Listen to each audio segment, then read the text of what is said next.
শ্যামদা, এই যেটা চালু হলো এটা কিন্তু নতুন নয়, এর আগেও হয়েছিল। তখন মোহনবাগান, ইস্ট বেঙ্গল, মোহামেডান স্পোর্টিং খেলেছিল ডিস্ট্রিক্ট দলগুলোর সাথে, তাতে উন্মাদনাটা বেশি ছিল। 2018 সালের এটা কনসেপ্ট, সেটাই আবার অন্যভাবে চালু হচ্ছে। এখানে শুধুই 8টা জেলার দল। কি বলবেন?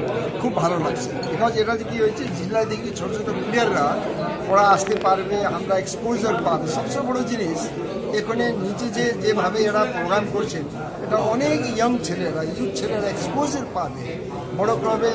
বড় ক্লাবের একটা প্লেয়ার যে আমরা খুঁজছি বেঙ্গলে, কোথায় প্লেয়ার পাবো, বাইরে দিকে তো আমরা সব বড় বড় ক্লাবগুলো বাইরে স্টেটে যেতে হচ্ছে।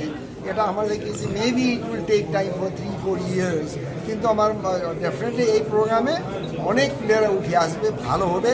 এটা আমি অ্যাপ্রিসিয়েট করছি। এই যে প্রোগ্রাম করেছেন ইজ ভেরি গুড। কিন্তু ইনফ্রাস্ট্রাকচার নেই সেখানে এই ধরনের প্রোগ্রাম, মানে এই জায়গাটাকে কিভাবে দেখছো? ইনফ্রাস্ট্রাকচার এখানে তোমরা বাইরে যে ছোট ছোট জায়গা দিয়েও হচ্ছে 5 সাইড 7 সাইড, কি করা যায়? ইনফ্রাস্ট্রাকচার এখানে তো বেশি আমরা মাঠ পাবো না, বড় বড় স্টেডিয়াম ইয়া বড় ফুল গ্রাউন্ড পাবো না। লেকিন যে জায়গাতেও মতলব হচ্ছে গ্রামে ইয়া ডিস্ট্রিক্ট লেভেলে, ওখান থেকে এইটুকু খেলা হলেও, এই কম্পিটিটিভ টাইপের টুর্নামেন্ট হলেও আমার ডেফিনেটলি আশা আছে প্লেয়াররা আসবে। Thank you very much.